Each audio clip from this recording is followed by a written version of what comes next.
अस्सलाम वालेकुम, कैसे हैं जी आप लोग। आज की वीडियो स्पेशली उन दोस्तों के लिए है जो सऊदी अरब में काम करते हैं। सऊदी अरब के अंदर एक कानून पिछले दिनों पास हुआ है। ये पहले भी वहाँ पर चल रहा था, लेकिन अब ये ऑफिशियली इसको लॉन्च कर दिया गया है। अब ये है क्या, आपने कैसे इससे बचना है।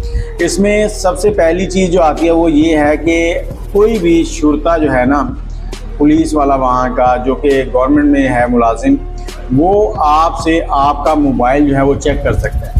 अब कैसे चेक कर सकते हैं, आपने उसको ओपन करके, लॉक ओपन करके मोबाइल देना है, और उसमें अगर कोई गलत तस्वीर, गलत वीडियोस आपके मोबाइल में निकलती हैं, वो आपके मोबाइल में आपने कहीं से डाउनलोड की हैं या किसी ने आपको भेजी है या वैसे ही आपके मोबाइल में आपने खुद सेव की हुई है, उस पर आपको 3 साल की सज़ा और कुछ जुर्माना है।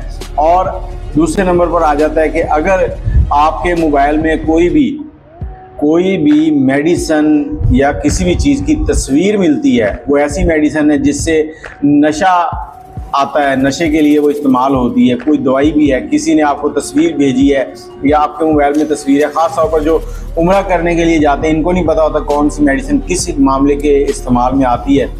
ये सिर्फ अपने बीमारी के लिए तस्वीरें रख लेते हैं कि मेडिकल पे दिखा के वहाँ से ले लेंगे, तो उसको भी जुर्माना और 3 साल की सज़ा जो है वो हो सकती है। लिहाजा अपने मोबाइल में इस तरह की चीज़ें रखने से इज्तनाब करें।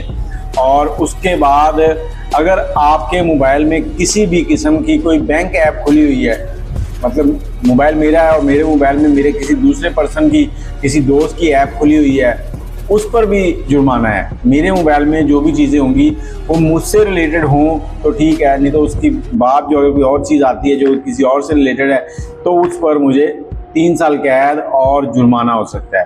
तो इस वीडियो को शेयर कर दें ताकि ज़्यादा से ज़्यादा दोस्तों तक पहुँचे, क्योंकि वो दोस्त बहुत ही भोले भाले होते हैं, उनको पता ही नहीं होता कि ये मामला चल रहे हैं और वो फंस ना जाएं।